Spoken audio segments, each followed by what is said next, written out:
எல்லாரும் ஒருமனப்பட்டு எல்லா ஸ்தோத்திரம் பண்ணுவோமா?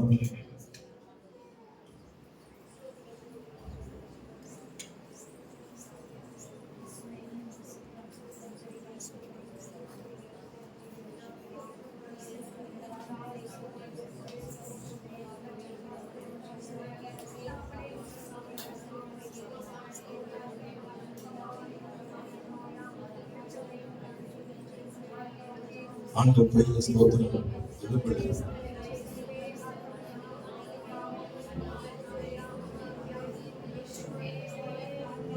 அவ்வளவு கஷ்டமா இருக்கும்.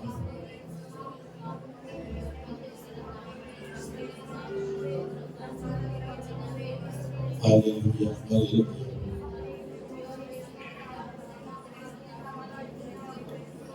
ஹல்லேலூயா, ஹல்லேலூயா, ஹல்லேலூயா.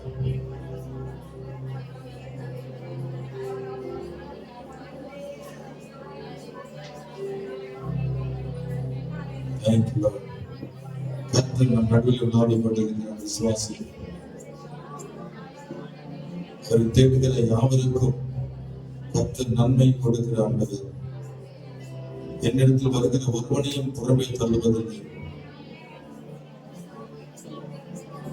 நீர் சொந்தம், நீர் என் பக்கம், துன்ப வேளைகளில் ஆழியின் ஆனந்தத்தில் ஆனந்தம் நீர் எனக்கு.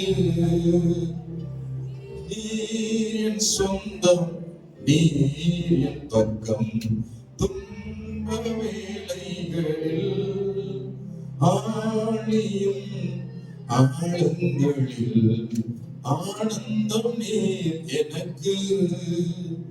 சூறை செடியும் கீழிலும் உம் சமூகம் என்னை தேற்றுமே. சூறை செடியும் கீழிலும் உம் சமூகம் என்னை தேற்றுமே. நீர் என் சொந்தம், நீர் என் பக்கம்,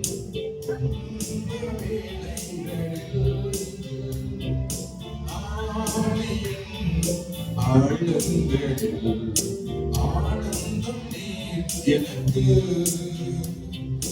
வறண்ட பாலைவன வாழ்க்கையில் தாகத்தால் என் நாவு வறண்டாலும் ஆகாரின் பிள்ளையும் மாற்றியவர் என் தாகம் தீர்க்கும் வல்லவர். வறண்ட பாலைவன வாழ்க்கையில் தாகத்தால் என் நாவு வறண்டாலும் ஆகாரின் பிள்ளையும் மாற்றியவர் என் தாகம் தீர்க்கும் வல்லவர். நீர் என் சொந்தம், நீர் என் பக்கம், துன்ப வேளைகளில் ஆழியும் ஆழங்களில் ஆனந்தம் நீர் எனக்கு. இந்த நாடலில் புரியாதவர் அங்கே எரியும் திரியை அணையார். குளங்களை கழிப்பாய் மாற்றியவர் விடுதலை தேவன் இயேசுவரன். தெரிந்த நாடல் புரியாதவர் அங்கே எரியும் திரியை அணையார். குளங்களை கழிப்பாய் மாற்றியவர் விடுதலை தேவன் இயேசுவரன். நீர் என் சொந்தம், நீர் என் பக்கம்,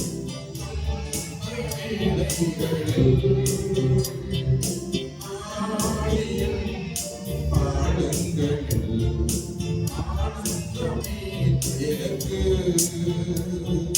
சூறை செடியில் கீழிலும் உம் சமூகம் என்னை தேற்றுமே. சூறை செடியில் கீழிலும் உம் சமூகம் என்னை தேற்றுமே.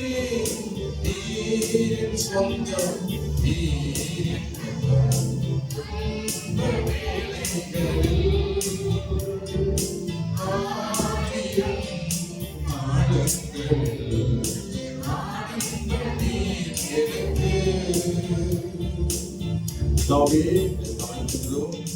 தாழ்மையுள்ளவனுக்கு கிருபை அளிக்கிற தேவன். கர்த்தர் உயர்ந்தவராய் இருந்தும் தாழ்மையுள்ளவனை கண்ணோக்கி பார்க்கிறவர் என்று கர்த்தர் தன்னை தாழ்த்தி இறங்கி நம்ம எல்லாம் நேசிக்க நம்மோட பேச இறங்கி வந்திருக்கிற தேவன் என்று நீ விசுவாசித்தால் தீப மகிமை காண்பார். கர்த்தர் நம்மோடு பேசுவாராக. பிதாவே, இயேசுவே, பரிசுத்த ஆவியானவரே பேசும் நாங்கள் கேட்கிறோம். இயேசுவின் நாமத்தில் ஜெபிக்கிறோம் நல்ல பிதாவே. நாம் எல்லாரும் உட்காருவோம். கர்த்தருக்கு ஸ்தோத்திரம் உண்டாவதாக. ஆண்டவர் இந்த நாளில் நம்மோடு பேசுகிற வார்த்தை கடந்த வாரத்திலே பேசின அதே தலைப்பில் என்றும் அவர் நம்மோடு பேச அவர் விரும்புகிறார். ஆதியாகமம் முதல் அதிகாரம் 26 முதல் 31 வசனங்கள் வரைக்கும் கர்த்தர் தாம் உண்டாக்கின மனுஷனை எவ்விதமாய் ஆசீர்வதித்தார், முழு உலகத்தை படைத்து மனிதனுடைய கையில ஒப்பு கொடுத்தார். அவர் கொடுத்த தேவன் முழு உலகத்தை தனக்காக படைக்காமல் தாம் உண்டாக்கின மனிதனுக்காக படைத்து அவன் கையில ஒப்பு கொடுத்து அவனை ஆசீர்வதித்து அவனுக்கு எல்லா வசதி வாய்ப்பு ஏற்படுத்தி உண்ண உணவு, குடிப்பதற்கு தண்ணீர், இருக்க இடம், செழிப்பு, கனிகள், ஆகாரங்கள், தானியங்கள் எல்லாவற்றையும் விளைவித்து மனிதனை ஆதரித்து இந்த பூமியில கர்த்தர் நம்மை கொடுத்து நம்மை உயர்த்தின தேவன். அவர் கொடுக்கிற ஆண்டவர் ஏற்கனவே கொடுத்து விட்டார். ஆனால் இழந்தவர்களுக்கு மீண்டும் ஒரு வாய்ப்பு கொடுத்து அவர் நம்மோடு பேசிக் கொண்டிருக்கிறார். ஆசீர்வாதத்தை இழந்தவர்களுக்கு, ஆசீர்வாதத்தை இழந்த ஒவ்வொரு பிள்ளையோடு கர்த்தர் தாமே கடந்த சில வாரங்களாக பேசிக் கொண்டிருக்கிறார். நீ எப்பொழுதும் ஆசீர்வாதமா இருக்க வேண்டும். தேவன் உங்களை ஆசீர்வதிப்பார். இந்த பூமியில பாக்கியவனாய் இருப்பாய், நீ பாக்கியவதியாய் இருப்பாய். கர்த்தர் உன்னை ஆசீர்வதித்து அவர் உன் பேரை பெருமைப்படுத்தி ஆண்டு இந்த பூமியில உயர்த்தி வைக்கிற தேவன் என்பதை ஒருபோது நீ மறந்து விடாதே. அவர் நமக்காக யாவையும் செய்து முடித்திருக்கிறார். கர்த்தருக்கு ஸ்தோத்திரம். அவர் நமக்காக உயிரை கொடுத்திருக்கிறார். நமக்காக ரத்தம் சிந்தி மரித்து அடக்கம் பண்ணப்பட்டு 3 நாள் உயிரோடு இருந்திருக்கிறவர். நமக்காக எல்லாவற்றையும் செய்த ஆண்டவர் இப்பொழுது உங்கள் வாழ்க்கைக்கு என்னென்ன தேவை என்பதை அவர் அறிந்து அவர் உங்கள் தேவைகளை அவர் கொடுப்பதற்கு வல்லவராக இருக்கிறார். அவையெல்லாம் விசுவாசத்தை நாம் பெற்றுக் கொள்வதற்கு கடந்த வாரங்களிலே கர்த்தர் நம்மோடு பேசிக் கொண்டிருக்கிறார். முதலாவது ஞாயிற்றுக்கிழமையில அவர் பேசினார். தேவனுடைய ஆசீர்வாதங்களை நாம் பெற்றுக் கொள்வதற்கு அவருடைய ராஜ்யத்தையும் அவருடைய நீதி தேடும் பொழுது கர்த்தர் இவையெல்லாம் கூட கொடுக்கிறார். அல்லேலூயா. இரண்டாவது ஞாயிற்றுக்கிழமையில கர்த்தர் பேசினார். கேளுங்கள், அப்பொழுது உங்களுக்கு கொடுக்கப்படும் என்று கர்த்தர் பேசினார். மூன்றாவது ஞாயிற்றுக்கிழமையில் கடந்த வாரத்துல அவர் பேசினார். கொடுங்கள், அப்பொழுது உங்களுக்கு கொடுக்கப்படும் என்று கர்த்தர் பேசினார். இன்றைக்கு கர்த்தர் பேசுற 4வது வார்த்தை, கர்த்தருக்கு ஸ்தோத்திரம், தேவன் உங்களை ஆசீர்வதிக்க வேண்டும், இழந்ததை நீங்கள் பெற்றுக்கொள்ள வேண்டும், இந்த பூமியில நீ உயர்ந்திருக்க வேண்டும் என்றால் இன்று கர்த்தர் பேசுற வார்த்தையை கவனமாய் கேட்கும்படி கேட்கிறேன். கர்த்தருக்கு ஸ்தோத்திரம். நீதிமொழிகள் 10ஆம் அதிகாரம் 24 வசனத்தை எடுத்தவர்கள் சத்தத்தை உயர்த்தி வாசியுங்கள். நீதிமொழி 10:24.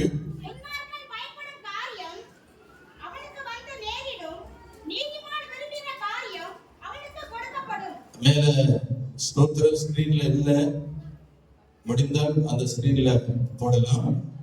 நீதிமொழி 10ஆம் அதிகாரம் 24 மேல ஸ்கிரீன்ல போடப்பட்டிருக்கு. துன்மார்க்கன் பயப்படும் காரியம் அவனுக்கு வந்து நேரிடும், நீதிமான் விரும்புகிற காரியம் அவனுக்கு கொடுக்கப்படும். ஆண்டவருக்கு மகிமை. கர்த்தர் சொல்லுகிறார், நீதிமான் விரும்புகிற காரியம் அவனுக்கு கிடைக்கும். அவன் சொல்லுமா, கர்த்தர் யாருக்கு ஆசீர்வாதத்தை கொடுக்கிறார், யார் இந்த பூமியின் ஆசீர்வாதமா இருப்பாங்க என்றால் அவன் ஒரு நீதிமானா இருந்தால் அவனை கர்த்தர் உயர்த்தி வைப்பார். கைவேத்தி அவன் சொல்லுமா. துன்மார்க்கன் விரும்புகிற காரியம் நடக்காது. துன்மார்க்கன் பயப்படுகிற காரியம் அவனுக்கு வந்து நேரிடும். ஆனால் நீதிமான் விரும்புகிற காரியங்கள் அவனுக்கு கொடுக்கப்படும். கர்த்தர் நீதிமானை சிநேகிக்கிறார். கைவேத்தி அமைச்சர் நீதிமான் விரும்புகிறது என்ன விரும்பினாலும் ஆண்டவர் அதை தர விரும்புகிறார். நீதிமான் விரும்புகிறது தேவனுக்கு பிரியமாய் இருக்கிறது. நீங்கள் நீதிமானாய் இருந்தால் நீங்கள் விரும்புகிறது உங்களுக்கு கொடுக்கப்படும். கைவேத்தி அமைச்சர் அல்லேலூயா அல்லேலூயா. கர்த்தருக்கு ஸ்தோத்திரம். என்னுடைய வாழ்க்கையில் அநேக ஆசைகள் இருந்தது. ஆரம்பத்தில் ஊழியத்துக்கு வந்தபோது பல ஆசைகள் இருந்துச்சு. யாருக்கோ இன்னமும் ஆண்டவர் செய்றாரு, எனக்கு செய்ய மாட்டாரு என்ற ஏக்கம் தாகம் இருந்துச்சு.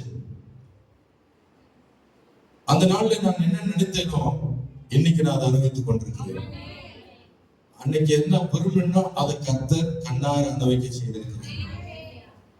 வறண்ட நிலத்திலே கிடந்த நான் வறட்சியிலும் வறுமையிலும் நெருக்கப்பட்டு ஒடுக்கப்பட்டு கிடந்த அந்த நாட்களிலே நான் ஆண்டவர்கிட்ட நான் கேட்டதுண்டு, ஆண்டவரை இவைகள் எனக்கு தர முடியாதா? ஒரு சைக்கிள் தர முடியாதா? ஒரு பைக்கு தர முடியாதா?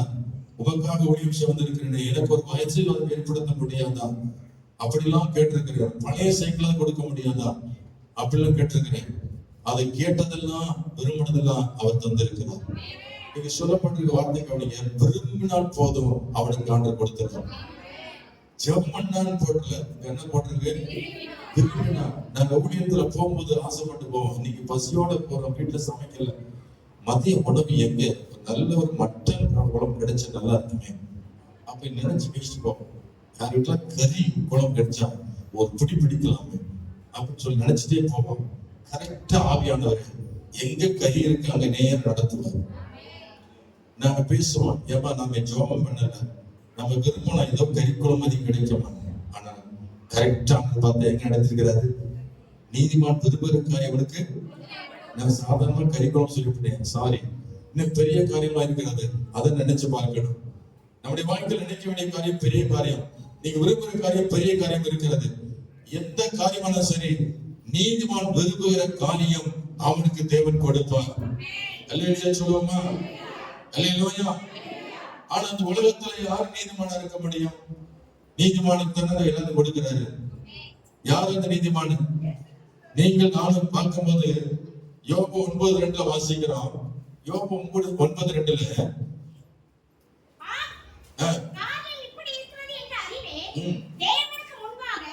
தேவனுக்கு முன்பாக மனுஷன் நீதிமானா இருப்பது எப்படி? இப்ப மனுஷன் எந்த மனுஷனும் என்ன இல்ல நீதிமான் இல்லை என்று யோபு 9:2 வாசிக்கிறோம். அதை தொடர்ந்து யோபின் புத்தகத்துல 25ஆம் அதிகாரம் 4ஆம் வசனம் சொல்லுகிறது.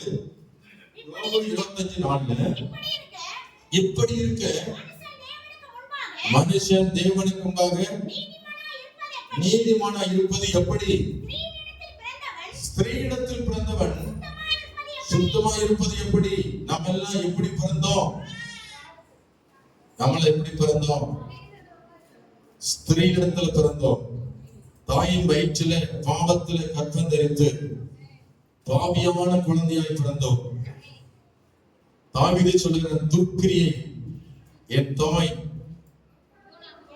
துர்க்குணத்தில் நான் உருவானேன், என் தாய் என்னை பாவத்தில கற்பம் தரித்தாள் போட்டிருக்கா. நீங்கள் நானும் பிறந்தது எப்படி பிறந்தோம்? பாவத்துல பிறந்தோம். பிரைஸ் லார்ட் சொல்லுமா? எப்படி பாவத்துல பிறந்து சொல்றோம்? நம்முடைய அப்பா ஒரு நீதிமான் கிடையாது, நம்முடைய அம்மா ஒரு நீதிமான் கிடையாது. 2 பேருமே பாவிகள் தான். இயேசுவை ஏற்றுக்கொள்ளாமல் இருந்த அப்பா அம்மா அவங்களும் பாவத்துல இருந்தா பிள்ளை பெற்றிருக்கிறாங்க. என்னை பெற்ற தாய் ஒரு பாவி, என்னை பெற்ற தகப்பன் ஒரு பாவி. இயேசு அறியாதவர்கள், ரட்சிக்கப்படாதவர்கள், பாவத்திலே கற்பம் தரிக்கப்பட்ட நான் பாவத்திலே 20 வயது வரைக்கும் பாவத்திலே வாழ்ந்து கொண்டிருந்தேன். அல்லேலூயா அல்லேலூயா. 21வது வயதிலே இயேசுவை நான் ஏற்றுக்கொண்டேன். எப்பொழுது நான் இயேசுவை ஏற்றுக்கொண்டேனோ அப்பொழுதே என் தாயினுடைய தகப்பனுடைய பாவம் என்னை விட்டு விலகினது. கை வைத்து அவன் சொல்லுமா? அல்லேலூயா. நம்முடைய ரத்தத்துல கலந்து கொண்டு நாம் பாவத்திலே இருக்கிறோம். ஒரு மனுஷன் நீதிமான் என்று சொல்வதற்கு ஒன்றுமே கிடையாது. அதுதான் யோபு 25:14 வாசிக்கிறோம். 15:14 வாசிக்கிறோம். யோபு 15:14 யோபு மனுஷனானவன் பரிசுத்தமாய் இருப்பதற்கும் ஸ்திரீயிடத்தில் பிறந்தவன் நீதிமானாய் இருக்கிறதுக்கும் அவன் எம்மாத்திரம். நம்ம எல்லாம் பெருமை பேசுகிறோம், நான் நீதிமான் நினைக்கிறோம். ஆனால் கர்த்தருடைய பார்வையில நான் நீதிமான் அல்ல என்றுதான் சொல்லுகிறது. அவரை பார்க்கல நீதிமான் அல்ல. உலகத்துல எந்த மனுஷனும் நீதிமான் இல்ல. இயேசு கிறிஸ்து ஒருவர் தான் நீதிமானாய் இருக்கிறார். அல்லேலூயா. அவங்க எந்த மனுஷனும் பெருமை எடுத்துக்கொள்ள முடியாது. நான் நீதிமான் என்று சொல்லிக் கொள்ள ஒன்றுமே இல்லை. ஆமென் சொல்லுமா? அல்லேலூயா, அல்லேலூயா. கர்த்தருக்கு ஸ்தோத்திரம். ரோமர் 3:10 சொல்லுகிறது. ரோமர் 3:10 வாசிக்கிறோம். ரோமர் அந்தபடியே நீதிமான் ஒருவனாகிலும் இல்லை, உணர்வுள்ளவனும் இல்லை. ஸ்தோத்திரம். நீதிமான் ஒருவனாகிலும் இல்லை என்று பைபிள் சொல்லுகிறது. உண்மையா? உண்மை இல்லையா? உண்மையா இருந்தா கை வைத்துங்க. அல்லேலூயா சொல்லுங்க. சத்தமா சொல்லுங்க. அல்லேலூயா, அல்லேலூயா. அப்ப எல்லாரும் தேவனுக்கு முன்பாக தாழ்த்த வேண்டும். நாம் எல்லாம் யாருமே என்ன இல்ல, நாம் எல்லாம் மண்ணால் உருவாக்கப்பட்டவங்க. காலில் மிதிச்சு நடந்து ஒன்றுக்கு உதவாமல் மறக்கப்பட்டு கிடக்கிற மண்ணை எடுத்து தான் மனுஷனா படைச்சார் ஆண்டவர். அல்லேலூயா. அதில் முதல் மனுஷனை ஆண்டவர் மண்ணா படைச்சாரு. ஆதாம் ஏவாள் மூலமாக உருவாக்கப்பட்டவர்கள். அவர் மூலமாய் பிள்ளைகளை உண்டாக்கி பாவத்தின் சந்ததியாய் உலகம் எங்கும் பரவிவிட்டார்கள். கீழ்ப்படியாமையின் தகப்பனுக்கு பிறந்த பிள்ளைகள் நானும். தேவனுடைய வார்த்தை கீழ்ப்படியவில்லை ஆதாம், தேவனுடைய வார்த்தை கீழ்ப்படியவில்லை ஏவாள். இருவரும் கீழ்ப்படியாமல் பிறந்த பிள்ளைகள் தான் நீங்கள் நானும். கை வைத்தியாமல் சொல்லுமா? ஆதாம் ஏவாளுடைய சந்ததியா இருக்கிற நாம் எல்லாருமே பாவத்துக்குள் கிடந்தவர்கள். கர்த்தருக்கு ஸ்தோத்திரம் உண்டாகட்டும். அல்லேலூயா, அல்லேலூயா. இயேசுவை தவிர பூமியில ஒருவனும் நீதிமான் இல்லை என்று வேதம் சொல்லுகிறது. பிரசங்கி 7:20 சொல்லுகிறது. பிரசங்கி 7:20 வாசித்து பாருங்கள். ஸ்தோத்திரம். ஒரு பாவமும் செய்யாமல் நன்மையை செய்யத்தக்க நீதிமான் பூமியில இல்லை. என்ன சொல்லப்பட்டிருக்கு சொல்லுங்க? ஒரு பாவமும் செய்யாமல் நன்மையே செய்யத்தக்க நீதிமான் பூமியில் இல்லை. அல்லேலூயா.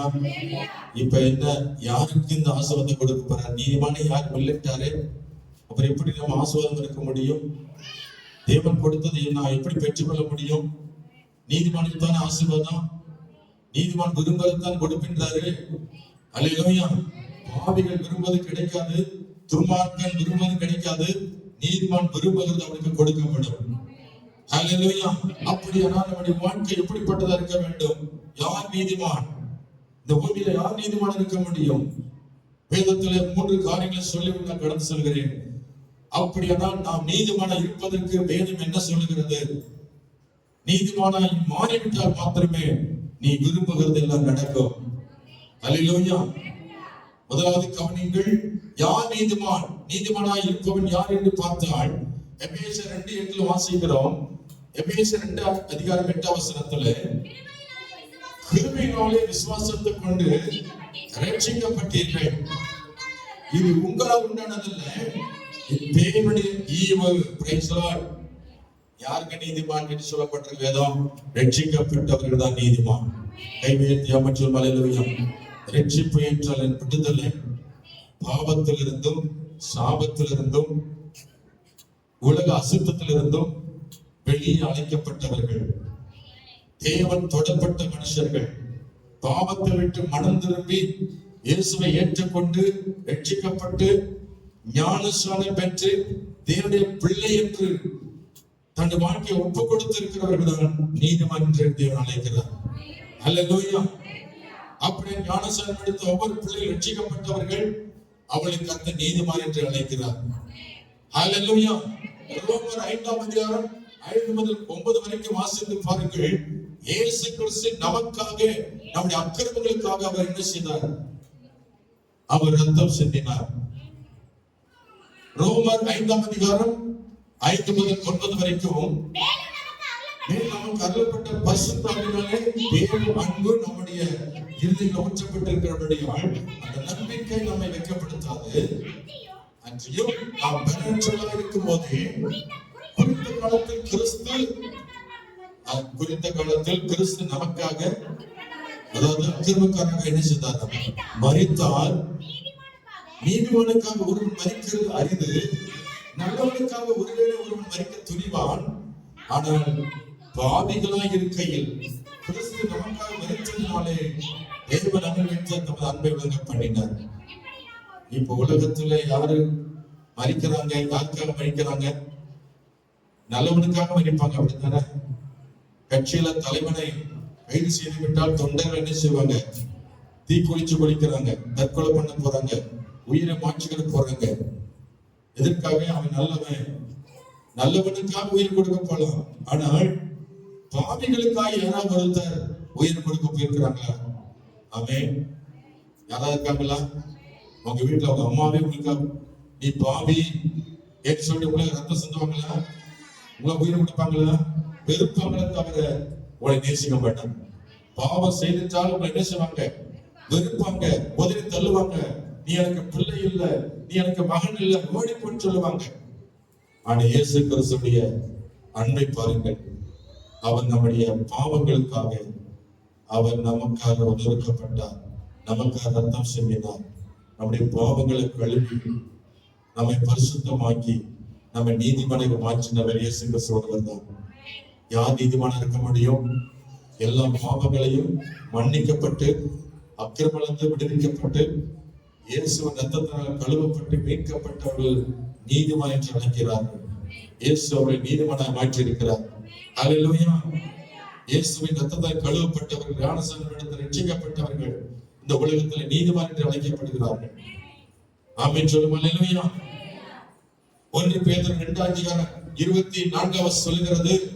1 பேதுரு 2ஆம் அதிகாரம் 24 வசனம். 1 பேதுரு 2ஆம் அதிகாரம் 24 வசனம் வாசிங்க.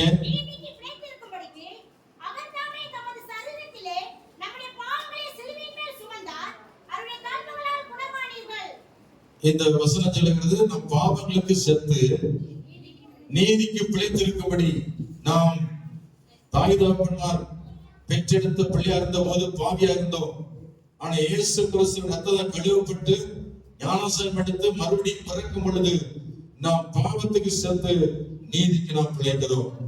இயேசுவுக்குள் வருகிறவர்கள் நீதிமான் என்று அழைக்கப்படுகிறார்கள். அல்லேலூயா சொல்லுமா. அவங்க பாவ சாபத்தை விட்டு வெளியே வருகிறார்கள், அவர்கள் அக்கிரமத்தை விட்டு வெளியே வருகிறார்கள், அநியாயத்தை விட்டு வெளியே வருகிறார்கள், பாவ மன்னிப்பு பெற வருகிறார்கள், பரிசுத்தமாக வருகிறார்கள், நீதிமானாக மாற வருகிறார்கள். இயேசு கிறிஸ்து ரத்தம் சகல பாவங்களை நீக்கி நம்மை சுத்திகரிக்கிறது. அவருடைய ரத்தத்தினால் மாத்திரம் நம்முடைய பாவங்கள் நம்ம விட்டு விலகிறது. அல்லேலூயா, அல்லேலூயா. கர்த்தருக்கு ஸ்தோத்திரம். ஆண்டவருடைய வார்த்தை சொல்லுகிற தேவ கிருபையினால, அவருடைய விசுவாசத்தினால, இயேசுவின் ரத்தத்தினால நாம் மீட்கப்பட்டோம், ரட்சிக்கப்பட்டோம். ரட்சிக்கப்பட்ட ஒவ்வொருவரும் நீதிமான் என்று அழைக்கிறார். ஆமென் சொல்லுமா. பரலோகம் நமக்கு காத்துட்டு இருக்கு. கண்ணுக்கு தெரியல பரலோகம். ஆனா செத்த உடனே ஆத்துமா எங்க போகணும்? பரலோகத்துக்கு போகணும்னு சொன்னா, அந்த பரலோகத்துக்கு போகும்போது யாரு போவாங்க? பைபிள் போட்டிருக்கா, ரட்சிக்கப்பட்டவர்கள், ஆட்டுக்குட்டி ரத்தத்தினாலே கழுவப்பட்டவர்கள், ரட்சிக்கப்பட்டவர்கள் தான் எங்க போக முடியும்? பரலோகம் போக முடியும் எழுதப்பட்ட வெளிப்படுத்தல. வெளிப்படுத்தல் விசேஷம் நீ படிச்சு பார்த்தீங்கன்னா, ஆட்டுக்குட்டியானுடைய ரத்தத்தினாலே கழுவப்பட்டவர்கள், மீட்கப்பட்டவர்கள், ரட்சிக்கப்பட்டவர்கள் தவிர வேற யாரும் உள்ள போக முடியாது பரலோகத்துக்குள்ள. அப்படியானால் அந்த பூமியில உயிரோடு இருக்கும் போது நாம் ரட்சிக்கப்பட வேண்டும், பாவமன்னிப்பு நிச்சயத்தை பெற வேண்டும். பரலோகம் போனா ஞானஸ்நானம் பெற வேண்டும். ஞானஸ்நானம் பெற்றாதான் உங்க பேர் மேல எழுதப்படும். ஞானஸ்நானம் எடுக்காம பரலோகத்துக்கு யாரும் டைரக்டா போக முடியாது. நீதிமானாய் மாற்றிருப்பினும் தேவனை எடுத்துக்கொள்வார். பாவிகளா இருந்து நீ செத்தால் உன்னை ஆண்டவர் ஏற்றுக்கொள்ள மாட்டார். ஆகவே ரட்சிக்கப்பட்டு நீதிமானாய் மாறுங்கள். ரட்சிக்கப்பட்டவர்களை தேவன் ஆசீர்வதிக்கிறார். அவர்கள் விரும்புகிறதை கர்த்தர் நிறைவேற்றுவார். அல்லேலூயா. அவளுக்காக கர்த்தர் வானத்தை திறப்பார். உங்கள் சத்தத்தை கேட்பார். அப்பா பிதாவே என்று கூப்பிடுகிற புத்திர சுக்கிரத்தின் ஆவியை நமக்கு தந்து அவர் நம்மை மகனே என்று அழைப்பார், மகளே என்று உரிமையோடு அழைப்பார். நீதிமன்களை மாறினால் மாத்திரமே நாம் கேட்பதை அவர் கொடுப்பார். கை உயர்த்தி அமைச்சலுமா நாம் விரும்பினது நமக்கு கிடைக்கும். நாம் நீதிமனை மாறுவதற்கு ரட்சிக்கப்பட வேண்டும். ரட்சிப்பு ரொம்ப ரொம்ப முக்கியமா இருக்கிறது. அல்லேலூயா. இயேசு ரத்தத்தினால் கழுவப்பட்டு மீட்கப்படும் பொழுது நமக்கு ஒரு பாடல் வர வேண்டும். நான் ஞானஸ்நானம் எடுத்ததுக்கு வையிடம் இல்லை. எனக்கு ஞானஸ்நானம் கொடுத்தவர் ஒரு வயசானவர். அவருக்கு வயசு 70க்கு மேல வரும். அவர் ஐபிசி சபையினுடைய பிரசிடென்ட், ஐபிசி ஸ்தாபனத்தினுடைய தலைமை போதகர். கொடைக்கானல் இருக்கிறார். பணக்காரர், நம்ம 2ஆம் நம்பர் பணக்காரர். அவர் கிராமத்துல வந்து ஊழியம் செய்கிற பொழுது அவருடைய கூட்டத்தில் அட்டன் பண்ணி அவர் மூலமாக வையிடம் வைத்து எனக்கு ஞானஸ்நானம் கொடுத்த போது அப்பொழுது எனக்கு நல்ல ஒரு மகிழ்ச்சி வந்தது, பரவசம் வந்துச்சு. நான் மறுபடியும் பிறந்து விட்டேன். இனி என் பாவம் என்னை தொடராது, என் வியாதினை தொடராது, நான் ரட்சிக்கப்பட்டேன் என்று சொல்லி இருதய மகிழ்ச்சியோடு இருந்தது.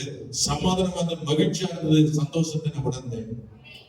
அப்படி பாடல் ஒரு பெருமாள் ஒரு பாட்டு பாடிருக்கிறார். என் பாவங்கள் என் இயேசு மன்னித்து விட்டார், தன் மகனாய் என் இயேசுவை ஏற்றுக்கொண்டார். எல்லாம் சேர்ந்து பாடுமா? ஆமே. இந்த பாடல் வழியாக நம்முடைய வாழ்க்கையை உணர வேண்டும். என் பாவங்கள் என் இயேசு மன்னித்து விட்டார், என் இயேசு ஏற்றுக்கொண்டார். என் பாவங்கள் என் இயேசு மன்னித்து விட்டார், என் இயேசு ஏற்றுக்கொண்டார்.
அல்லேலூயா.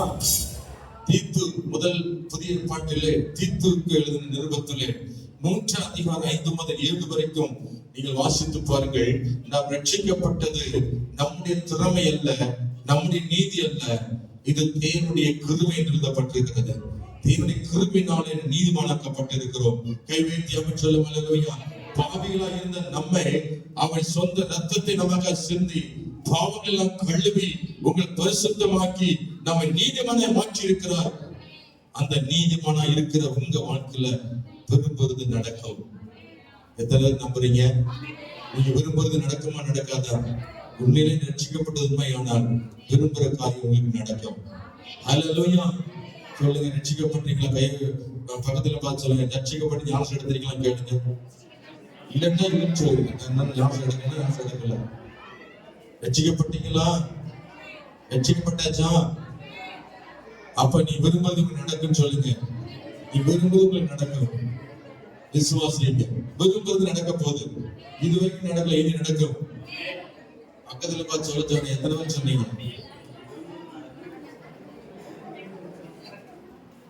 கொஞ்சமாவது அக்கறை இருக்கா? பக்கத்துல பார்த்து திரும்பி பார்க்காம சண்டைக்காரமா உட்காந்து ஈவு இறங்க உங்களுக்கு முதல்ல லெஃப்ட் ரைட் திரும்பி பார்க்கலாம். லெஃப்ட் ரைட் சொல்லுங்க. கொஞ்சம் கழுத்தா திரும்ப பார்க்கலாம்.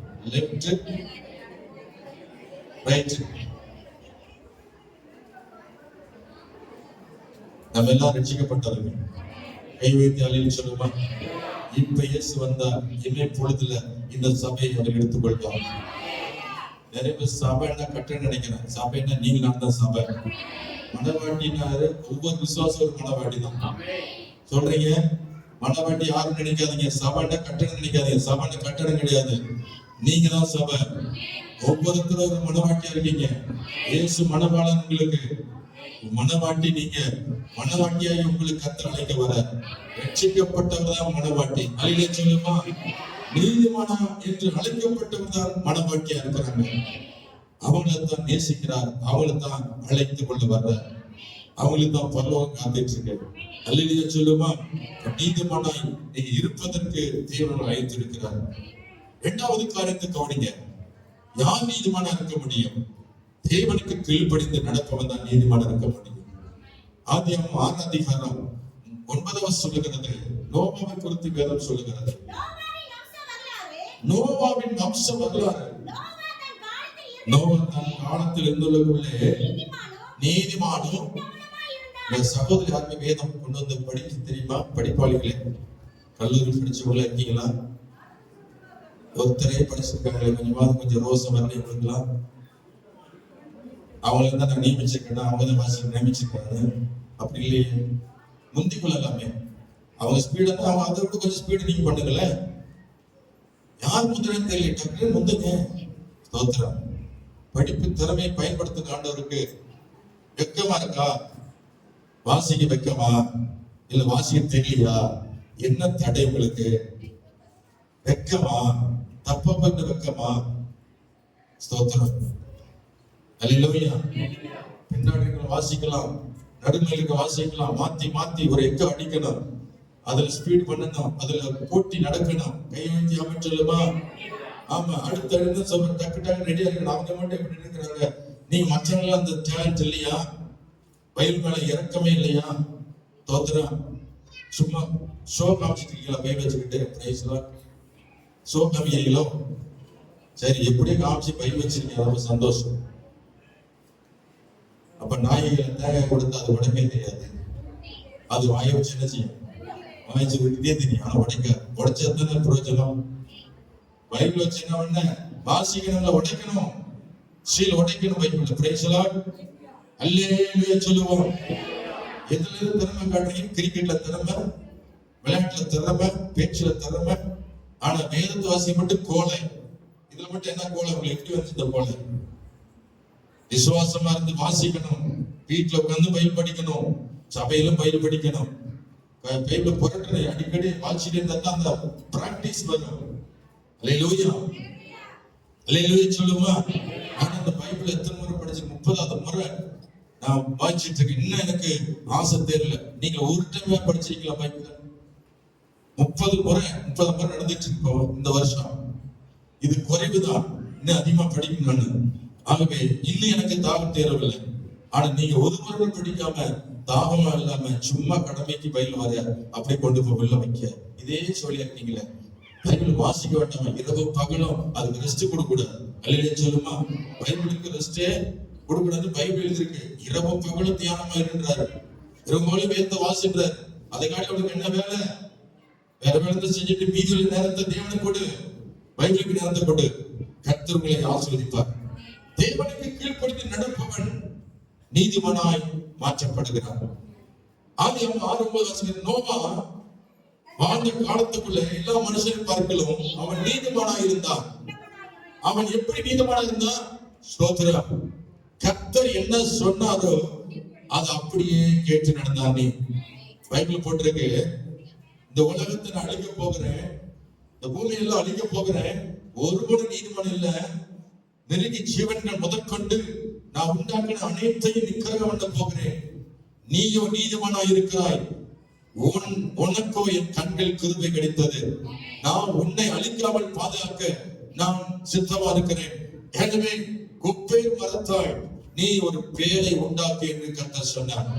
அல்லையே சொல்லுமா, குப்பேர் மரம் புளிய மரம் இல்ல, என்ன மரம் அது? குப்பேர் மரம். என்ன மரம்? அந்த மரத்தின் பேர் கொப்பேர் எழுதிருக்கு. அந்த கொப்பேன்றது என்ன மரம்? நீங்க கப்பல் எதுல செய்யறாங்கன்னா அந்த கொப்பேன்ற மரம் வந்து தண்ணியில மிதக்கூடியது, வெயிட்டு தாங்கக்கூடிய மரம். கொப்பேர் மரத்தினால ஒரு பேழை உண்டாக்குன்னு சொன்னார். நீளம் எவ்வளவு, அகலம் எவ்வளவு, உயரம் எவ்வளவு, இத்தனை ஜன்னல் வை, இத்தனை அடுக்கு வை என்று சொல்லி தேவன் நீளம், உயரம், அகலம் எல்லாவற்றையும் சொல்லி கொடுத்தார் இயேசு கர்த்தர். அந்த வார்த்தை அப்படியே கேட்டான் நோவா. அல்லேலூயா. இந்த உலகத்தை அழிக்க போகிறேன், நீயும் உன் வீட்டாரும் தப்பித்துக் கொள்ள பேழை உண்டாக்கு என்று கர்த்தர் சொன்னார்.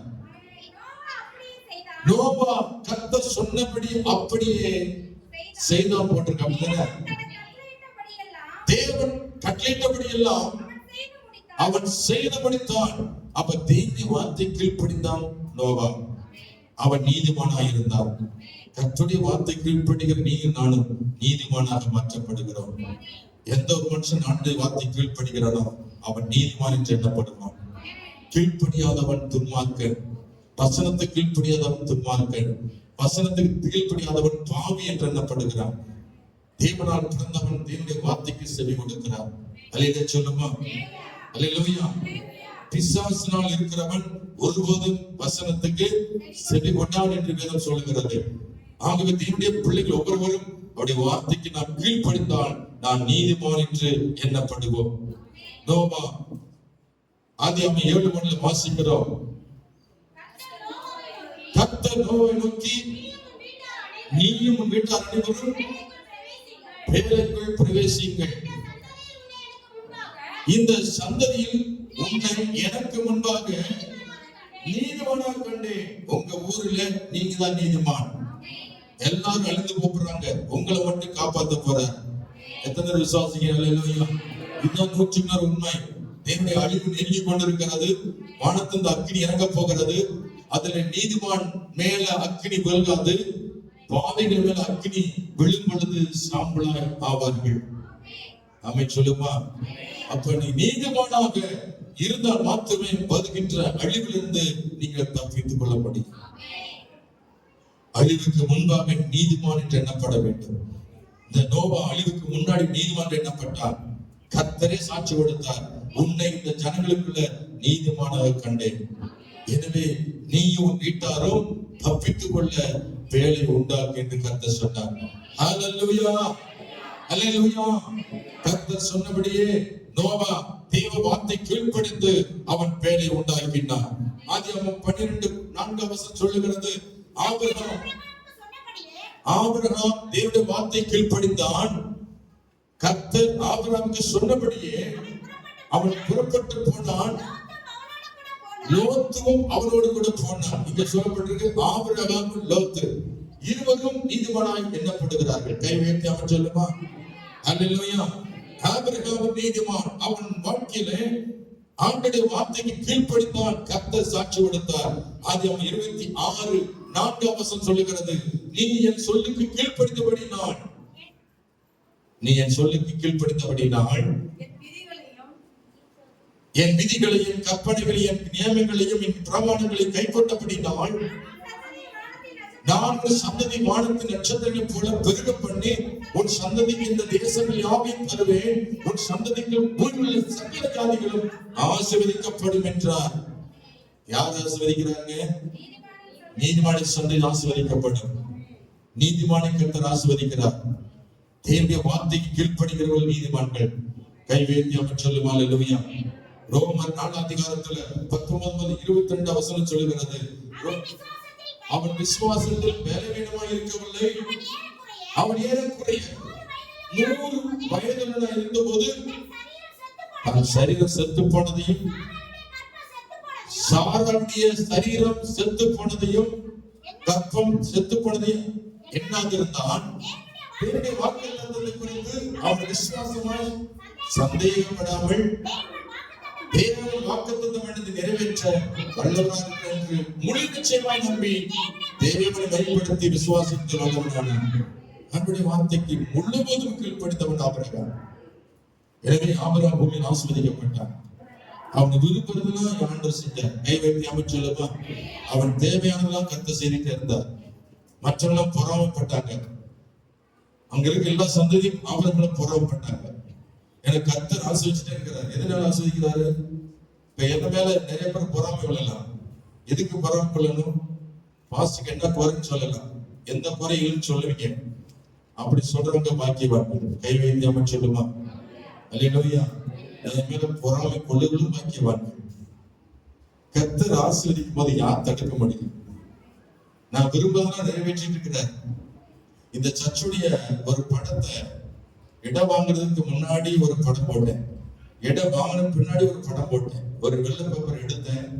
இந்த இடத்த வாங்கின பின்னாடி வாழோடியா இருக்கிறது எப்படி சர்ச்சை கட்ட முடியுதுல்ல யோசிச்சு பார்த்தேன். உடனே நான் ஒரு பேப்பர் எடுத்து இந்த இடத்த அந்த மாதிரி ஒரு படத்தை போட்டேன். 2 ஹால் போட்டேன். இந்த பக்கம் ஒரு பெட்ரூம், கிச்சன், அடுத்து ஒரு ஹால் போட்டு, அடுத்து ஒரு எல் டைப்ல நீளமா முன்னாடி ஒரு சர்ச். ஆக இது எல் டைப்ல அமைஞ்சிருக்கு. பாத்தீங்களா? எல் டைப்ல அமைஞ்சிருக்கும். இது எல் டைப்ல படம் போட்டு, வீடு போட்டு, அப்படியே ஹால் போட்டு, சபை முன்னாடி போட்டு, கை வைத்து ஜெபம் பண்ணி, ஆண்டவரே உமக்கு சித்தமானால் இதே மாதிரி அமைப்பு எனக்கு ஏற்படுத்தி தாரும் என்று சொன்னேன். அது நான் என்ன விரும்பினோம் அது அப்படியே அமைஞ்சிருக்கிறது. இந்த சபையின் கட்டிடம் கை வைத்து அமைச்சுள்ள நீதிமான் விரும்புவது அவனுக்கு கொடுக்கப்படும். இன்னும் என்னென்ன விரும்புது? ஏசி கேட்டேன், ஏசி கொடுக்கிறாரு. காரை கேட்டேன், காரை கொடுக்கிறாரு. இன்னும் என்ன எனக்கு எதுவுமே வேணான்ற அளவுக்கு வந்துருச்சு. இப்ப அமைச்சர் நீங்க ஆளப்பட்ட போதும் ஆண்டவரின்னு சொல்றதுக்கு நான் போயிட்டேன். எனக்கு ஆத்மாவுக்கா வேணும், ஜனங்கள் ரட்சிக்கப்படணும், புது இடத்தை கண்டுபிடிக்கணும், சபையை கட்டணும். இந்த பாரதான், இந்த கவலை எனக்கு 4 ஒன்று இருக்குது. நைட்ல தூக்கம் இல்லை. ஏன்? பிடித்த ஆதாரம் நடத்தணும், ஜனங்களுக்கு ஏற்ற வார்த்தை கொடுக்கணும். ஆகவே 2 மணிக்கெல்லாம் தூக்கம் இல்லை. 2 மணிலிருந்து 2:30 மணிக்கு இருக்கிறேன். ஸ்தோத்திரம். எப்படி நேரம் வச்சு எனக்கு தெரியல, ஆனா நேரம் எனக்கு பத்தல. Price Lord. 2 மணிக்கு எந்திரிச்சவே நேரமே எனக்கு பத்தல. ஆண்டருக்கு மைமண்டாட்டு பாஸ்டர் சாட்சி இருப்பாங்க. அவங்க சொல்லுவாங்க, என்ன தூக்கமே வரலையா? விடிஞ்ச என்ன கிழமைங்க? ஞாயிற்றுக்கிழமை. அப்ப எப்படி எனக்கு தூக்கம் வரும்? கை வைத்து அமைச்சல் மலையில விடிஞ்சாச்சு ஞாயிற்றுக்கிழமை தெரிஞ்சுக்கிட்டே பாரத்தோடே படுக்கை போறேன். அப்ப ஆவியான படுக்க விடுவாரா? தட்டி எழுப்புறாரு. இப்ப எனக்கு என்ன ஆசை? எல்லாமே கர்த்தர் கொடுத்திருக்கிறாரு. அப்புறம் எனக்கு என் தூக்கம் வரல. சபை குறித்த நெருக்கம், ஜனங்களை குறித்த எனக்கு பாரம். கர்த்தர் தூக்க விடுவதில்லை. ஜனங்களுக்கு வார்த்தை சொல்லு, ஆயத்தப்படுத்து, ஆயத்தம் பண்ணு, பாட்டு ஆயத்தம் பண்ணு, பிரசன்ன ஆயத்தம் பண்ணு, கர்த்தர் ஆராதனை வர்ஷிப் பண்ண ஆயத்தம் பண்ணு என்று ஆவியானவர் தட்டி எழுப்பும் பொழுது எனக்கு பால் வராம என்ன செய்யும்? தூக்கம் வராது. அல்லேலூயா சொல்லுமா? அல்லேலூயா. கர்த்தர் பார்த்துக்கொள்ள சொல்லி படுக்கலாம். ஆனால் எப்பொழுதும் தூங்கிட்டே இருக்கிறவன் பாக்கியவனா? பைபிள் என்ன சொல்லுது? தூங்கிட்டே இருக்கிறவன் சொல்லுங்க, தூங்கிட்டே இருக்கிற பாக்கியம் போட்டிருக்கா? தூக்கத்தை விரும்பாதே, விரும்பினால் தரித்திரனாவான் போட்டிருக்கு. விடிய விடிய தூங்கி, விடிஞ்சு தூங்கி, எப்ப பார்த்தா தூங்கி தூங்கி தூங்கி தூங்கி வீட்டை கெடுத்து, நாட்டை கெடுத்து, உங்களையும் கெடுத்து, எல்லாம் கெட்டு போயிருக்கு. வசனம் 100 உண்மை சொல்லுது. தூக்கத்தை விரும்பினால் பெருந்திறனாவாய் கண் விழித்திரு, அப்பொழுது ஆகாரத்தினால் திருப்தி ஆவாய். போச்சுக்கா? அல்லேலூயா. குறிப்பிட்ட நேரம் தூங்கி வேணாம்னு சொல்லல. ஒரு 5 மணி நேரம் 6 மணி நேரம் தூங்கிற போதும். அதுக்கு மேல எக்ஸ்ட்ரா தூங்குனீங்க, அது சோம்பலின் தூக்கம். உங்க தூக்கத்து நேரத்தை கணக்கிடுங்க. எவ்வளவு நேரம் நான் தூங்குறேன், எப்ப படுக்கிறேன், எப்ப எந்திரிக்கிறேன். ஸ்தோத்திரம். அல்லேலூயா, அல்லேலூயா. நீதிமான் ஸ்தோத்திரம். தேவனை கீழ்ப்படிக்கிறவன் அவன் விழிப்பாய் இருப்பான். ஆண்டவர் தட்டி எழுப்பும் போது உடனே கீழ்ப்படிவான். கை வைத்து அவன் சொல்லுமா, காலைதோறும் என்னை தட்டி எழுப்புகிறார். பையன் போட்டிருக்கா, காலைதோறும் ஆவியானவர் தட்டி எழுப்புறார். தட்டி எழுப்பும் போது நான் எந்திரிக்க மாட்டேன்னு சொல்லக்கூடாது, நான் உடனே எந்திரிக்கணும். கீழ்ப்படிதல் அதுதான். அல்லேலூயா சொல்லுமா. அதிகாலை நேரம் ஆயிடுச்சு, நான் எந்திரிச்சு அவனும் கர்த்தர் என்னை எழுப்புறாரு, உடனே கீழ்ப்படியணும். அப்பதான் நான் விரும்புறது எனக்கு நடக்கும். நான் கீழ்ப்படிஞ்சாதான் நீதிமான். அல்லேலூயா சொல்லுமா. நீ கீழ்ப்படியாவிட்டால் நீதிமான் அல்ல. ஸ்தோத்திரம். ஆகிய தேவனுடைய பிள்ளைகள் ஒவ்வொருவரும் ஆண்டுடைய வார்த்தை கீழ்ப்படியுங்கள். கர்த்தர் உங்களை ஆசீர்வதிப்பார். உமது வார்த்தைகளை கை கொண்டு உமக்கு உகந்தவற்றை செய்து வந்தாள். உமது வார்த்தைகளை கை கொண்டு உமக்கு உகந்தவற்றை செய்து வந்தாள். கேட்டதெல்லாம் பெற்றுக்கொண்டு உத்தமீராய் போகிறேன். கேட்டதெல்லாம் பெற்றுக்கொண்டு உத்தமீராய் போகிறேன்.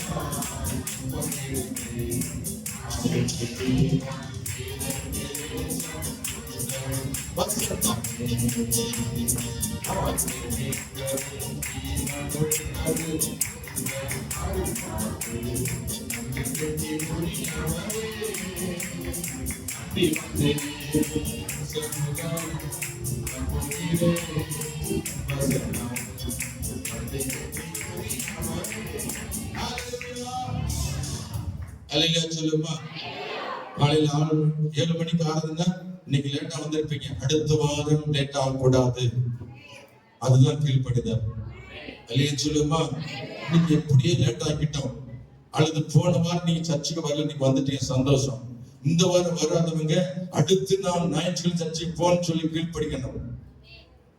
வாரந்தோறும் லேட் ஆகிறவங்க மனம் திரும்ப வேண்டும். இந்த வாரம் லேட் பண்ணிட்டோமா, அடுத்த வாரம் நான் சுதாரிச்சு நான் 7 மணிக்கெல்லாம் புறப்படுவேன். அதுதான் கீழ்ப்படிதல். அல்லேலூயா, அல்லேலூயா. உங்க நேரத்துல நீங்கள் கீழ்ப்படிந்து நடங்க. கர்த்தர் உங்களை ஆசீர்வதிப்பார். மூன்றாவது காரியத்தை கவனிச்சு பாருங்க. தன் குடும்பத்தை கிறிஸ்துவுக்குள் நடத்துபவன் தான் நீதிமான். மூன்றாவது தலைப்பு, தன் குடும்பத்தை கிறிஸ்துவுக்குள் நடத்துபவன் தான் நீதிமான் என்று அழைக்கப்படுவான். இந்த லிஸ்ட்ல யாரு அந்த நீதிமான்? ஸ்தோத்திரம். கர்த்தருக்கு மகிமை உண்டாகட்டும். 1 பேதுரு 3:20 வாசிக்கிறோம். நோவா எத்தனை பேர் தான் நோவா குடும்பத்தில் எத்தனை பேர் மொத்தம்? நோவா மனைவி, அப்புறம் மகன், 3 மகங்க, 3 மருமக, ஆக மொத்தம் 8 பேரையும் நோவா என்ன செய்தான்? பேழைக்குள்ளே காத்து கொண்டார். அல்லேலூயா சொல்லுமா. இன்னைக்கு நீங்க நானும் கிறிஸ்தவ குடும்பம் இருக்கணும். கணவன் மனைவி கிறிஸ்தவர்கள், பிள்ளைகள் கிறிஸ்தவர்கள், கிறிஸ்துவுக்குள் இருக்கிறவர்கள் நீதிமான்களாய் இருக்கிறார்கள். குடும்பத்தை கிறிஸ்துவில கட்டணும். கல்யாணம் முடிக்கிறவங்க கவனிக்க வேண்டும். பிள்ளைகளுக்கு கல்யாணம் முடிக்கிறவங்க இந்து மாப்பிள்ளை பிடிச்சு கட்டி கொடுத்துறது, இந்து பொண்ணை பிடிச்சு கட்டி, எப்படியா பிள்ளை கல்யாணம் நடந்தா போதும், அதுக்கப்புறம் உங்க குடும்பம் ஆசீர்வாதம் நினைக்கிறீங்களா? ரட்சிக்கப்படாத மாப்பிள்ளை, ரட்சிக்கப்படாத பொண்ணு, எப்படியாவது 2 பேரும் என்ன செய்ய, எருமாட்டையும் காலமாட்டையும் ஒண்ணு சேர்ந்து வண்டி கூட்டி விட்டா எப்படி போகும்? சூப்பரா போமா? அல்லேலூயா சொல்லுமா. எருமாடு ஒரு பக்கம், இன்னொரு பக்கம் காலமாடு, எப்படி போகும்? எருமாடு பின்னாடி நிற்கும், காலமாடு முன்னாடி போகும். ரட்சிக்கப்பட்டவர்கள் ஆசீர்வதிக்கப்படுவார்கள். கணவன் மனைவி இயேசு பிள்ளையா இருக்கணும். பிள்ளைகளும் ரட்சிக்கப்பட்டிருக்கணும். ஆண்டவர் பிள்ளையா பாதுகாப்பா இருக்கணும். அவங்கதான் நீதிமான். நீதிமான இருக்கிறவங்க தன் குடும்பத்தை ரட்சிப்பில் நடத்துவார்கள். கை வைத்தியம் சொல்லுமா. ஒருவருக்கு நரகம் போகக்கூடாது, எல்லாரும் பலரும் பரல போகணும். அவன் இந்த நோபா தன் குடும்பத்தை காத்து கொண்டான். அல்லேலூயா சொல்லுமா. யோசேப்பு குறித்து யோசேப்பு ஆதியாகமம் 50:20 வாசிக்கிறோம். யோசேப்பு யாக்கோபுடைய மகன் யோசேப்பு சொன்னான், நான் உங்களை உங்கள் பிள்ளைகளையும் பராமரிப்பேன் சொன்னான். யோசேப்பு தன் குடும்பத்தை காத்து கொண்டான். அவன் நீதிமான் எண்ணப்படுகிறான். நன்மை சொல்லுங்கள் இல்லையா? தன் குடும்பத்தை யாரெல்லாம் காப்பாற்றுறாங்களோ, கிறிஸ்துக்கள் நடத்துறாங்களோ, அவங்க நீதிமான். கர்த்தர் ஒருபொழுது நிறைவேற்றுவார். இன்னைக்கு நேரம் எல்லாம் சுருக்கம் சொல்லிட்டு போறேன். அப்போஸ்தலர் 10ஆம் அதிகாரத்துல 1 முதல் இருக்கிறது. கொர்நேலியுடைய குடும்பம் இருக்கு. கொர்நேலியு என்ன செய்வான்? தன் வீட்டார் அனைவரோடும் எப்படி இருந்தானா? தேவனுக்கு பயந்து ஜெபிக்கிறவனாய் இருந்தான், தர்மம் செய்தான் இருந்தான். அந்த குடும்பம் நீதிமான் என்று அழைக்கப்படுகிறது. கொர்நேலிய குடும்பம் ரட்சிக்கப்பட்ட குடும்பம். நீங்கள் நானும் உங்க குடும்பமும் பார்க்கும்போது கிறிஸ்துவுக்குள் இருக்கிறதாக பாருங்க. அப்படி நீ நீதிமான் என்று அழைக்கப்படுகிறீர்கள். உங்க பிள்ளைகள் ஒரு பக்கம், நீங்க ஒரு பக்கம் போனா நீங்க சரியில்லைன்னு அர்த்தம். அல்லைன்னு சொல்லுமா? கணவன் ஒரு பக்கம், நீங்க ஒரு பக்கம், நீங்க சரியில்லை அர்த்தம். அவை நீ சரிப்படுத்திக் கொள்ள வேண்டும். உங்கள் குடும்பத்தை கிறிஸ்துவுக்குள் நடத்துங்கள். அப்பொழுது உங்களை நீதிமானாய் பார்ப்பார். Praise the Lord. அல்லேலூயா. எனக்கு நேரம் ஆயிடுச்சு, எனக்கு எச்சரிக்கை வந்துருச்சு. ஒன்னே உடனே முடிக்கல, செத்து தொலைஞ்சிருன்றவங்க பாத்துங்க. சைடு பிசா சொல்லுவான், என்ன சீர்லாம் இழுத்துட்டு போற, மணி 10 ஆயிடுச்சு, முடிச்சு முடிச்சிடறேன். பிசாசி கீழ் பண்ணிச்சிருந்தால. Price the Lord. ஆமென். கீழ்ப்படிக்கணுமா? கீழ்ப்படிக்க கூடாது தானே? கீழ்ப்படிக்க கூடாது. எத்தனை பேர் கீழ்ப்படியான்னு சொன்னீங்க? அல்லேலூயா, அல்லேலூயா. கழட்டி விட்டாச்சுன்னா ஓடி போறீங்க, அவ்வளவுதான். எங்க ஓடி என்ன செய்ய போறீங்க? ஓடி டிவி பார்ப்பீங்க, இல்லைன்னா 2 பேசிட்டு இருப்பீங்க, இல்லைன்னா கொட்டாய் நிற்பீங்க, இல்ல மத்த நின்று பேசுவீங்க. எக்ஸ்ட்ரா சும்மா பேசிட்டு இருப்பீங்க. அந்த நேரத்தை அங்க பிடிச்சிட்டு இப்ப முடிச்சுட்டேன்னா அதே ஓடிடுவீங்க. ஏன்னா நேரம் இல்லை உங்களுக்கு. அல்லேலூயா சொல்லுமா? வீண் வார்த்தைக்கு இடம் இல்லை. முடிச்ச உடனே ஆமன் பட்டது தொண்டை காணோம், ஓடிடுவீங்க. Price the Lord. இன்னும் ஒரே ஒரு பாயிண்ட் சொல்லிட்டு முடிச்சிடறேன். கர்த்தர் நீதிமானை ஆசீர்வதிக்கிறவர். சங்கீதம் 5:12 வாசிக்கிறோம். கர்த்தர் நீதிமானை ஆசீர்வதித்து, நீதிமானை ஆசீர்வதித்து காரியங்களின் கிடைத்தினால் நீ அவனை சூழ்ந்து கொள்வேன் போட்டிருக்கு. அப்ப ஆண்டவர் யாரை ஆசீர்வதிக்கிறாரு? நீதிமானை ஆசீர்வதிக்கிறார். அப்புறம் காரியம் கிடைத்த அவனை சூழ்ந்து கொள்கிறார். அடுத்த ஒரு வசனம் சொல்லிட்டு நான் கடந்து போறேன், முடிக்க போறேன். சங்கீதம் 92:12 வாசிக்கிறோம். சங்கீதம் 92:12 நீதிமான் எப்படி செழிப்பானா? நீதிமான் பனை போல செழிப்பு, நீதிமான் போல வளருவான். கர்த்தருடைய ஆசீர்வாதம் பெற்றவளா இருப்பார்கள். அவர்கள் வளர்ந்துகிட்டே இருப்பாங்க, அவங்க பெருகிட்டே இருப்பாங்க, செழிப்பா இருப்பாங்க. நீதிமானா இருக்க விரும்பு. அப்பொழுது குடும்பம் ஆசீர்வாதமா இருக்கும். நீ விரும்புறது உனக்கு நடக்கும். கடைசி சொல்லிப்படுகிற சங்கீதம் 1 வாசிக்கிறோம். துன்மார்க்க ஆலோசனையில் நடவாமலும், இல்லாமலும், பரியாசக்காரர்களுக்கு உட்காராமலும், கர்த்தருடைய வேதத்துல பெரியவா இருந்து இறப்பவளும், அப்படி வேதத்தில் தியானமா இருக்கிற மனுஷன் பாக்கியவான். அவன் நீர்கால் ஓரமாய் நடப்பட்டு தன் காலத்தில் தன் கனியை தந்து விளைவுகளுக்கு மரத்தை போல இருப்பான். அவன் செய்வதெல்லாம், அந்த வார்த்தை, நீ விரும்புவதெல்லாம் வாய்க்கும். அவன் செய்வதெல்லாம் வாய்க்கும். வேதத்தை நேசி, துன்மார்க்கத்தை வெறுத்து விடு, பாவத்தை வெறுத்து விடு. பரியாசம் வேண்டாம். வேதத்துல நீ ஞானத்தோடு நடந்து பைபிள் வாசி தியானம் பண்ணு. கர்த்தர் உன்னை செழிப்பாய் வைப்பான். விரும்புகிற கருவனை தேடி வரும். எல்லாம் ஆட்டோமேட்டிக் நடக்கும். கை வைத்து அவன் சொல்லுவாங்க. இல்லையா? நீதிமான்கள், பாவிகள் நீதிமான் சபையில நிறைவேறுவதில்லை. துன்மார்க்கர் காற்று பறக்கடிக்கும் பதறி போடுகிறார்கள். பாவிகள் எங்க இருக்க முடியாது சபையில. இன்னைக்கு நிறைய பேர் சபையில இல்ல. அவங்கள யாரு? பாவிகள் சபைக்கு வர முடியாது. விரும்புவாங்க, வர முடியாது. நினைச்சு பார்ப்பாங்க, வர முடியாது. அவங்க பாவத்தோட இணைஞ்சிருக்கிறதுனாலதான் சபையை விட்டு விலகி நிற்கிறாங்க. நீங்கள் நானும் சபையில வந்திருக்கிறோம். கர்த்தர் நீதிமன்றம் அழைக்கிறார். எல்லாம் கண்ணு மூடி ஜெபம் பண்ணா, கண்ணு மூடி எல்லாம் எழுந்திருப்போம். நான் முடிக்க போறேன், நேரமாகி விட்டது. ஆமென். அல்லேலூயா.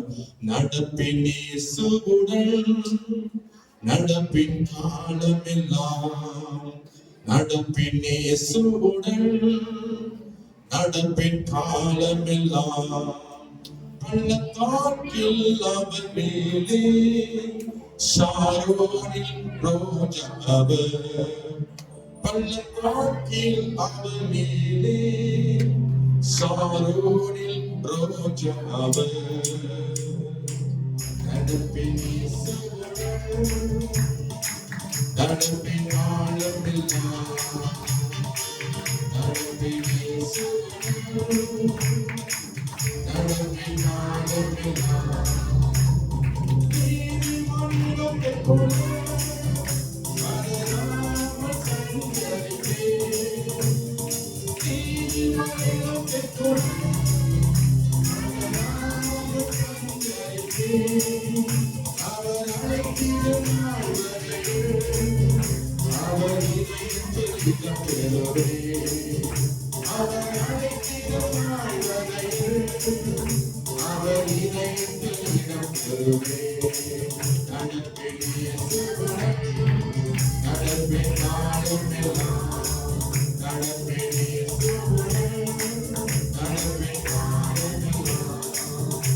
பிதாவே, இயேசுவே, பரிசுத்த ஆவியானவரே, உம்மை நன்றியோடு ஸ்தோத்திரிக்கிறோம். இன்று உங்களோட பேசின வார்த்தைகளை நன்றி செலுத்துகிறோம். ஒவ்வொருவரும் நீதிமானாய் மாற்றுவீராக. நீதிமான் விரும்புகிற காரியம் கொடுக்கப்படும் சொன்னேன். வந்திருக்க ஒவ்வொரு விருப்பத்தை அறிந்திருக்கிறீர். மன விருப்பங்களை நீர் ஆண்டவரே கர்த்தாவை நிறைவேற்றும்படியா நாங்கள் ஜெபம் பண்ணுகிறோம். உங்களுடைய நீதிமானாய் இருக்கிற ஒவ்வொரு பிள்ளைகள குடும்பத்துல உங்களுடைய ஆசீர்வாதம் நிறைவேறக்கட்டும் ஆண்டவரே. கர்த்தரை உயர்த்தும்படியா நாங்கள் ஜெபம் பண்ணுகிறோம்.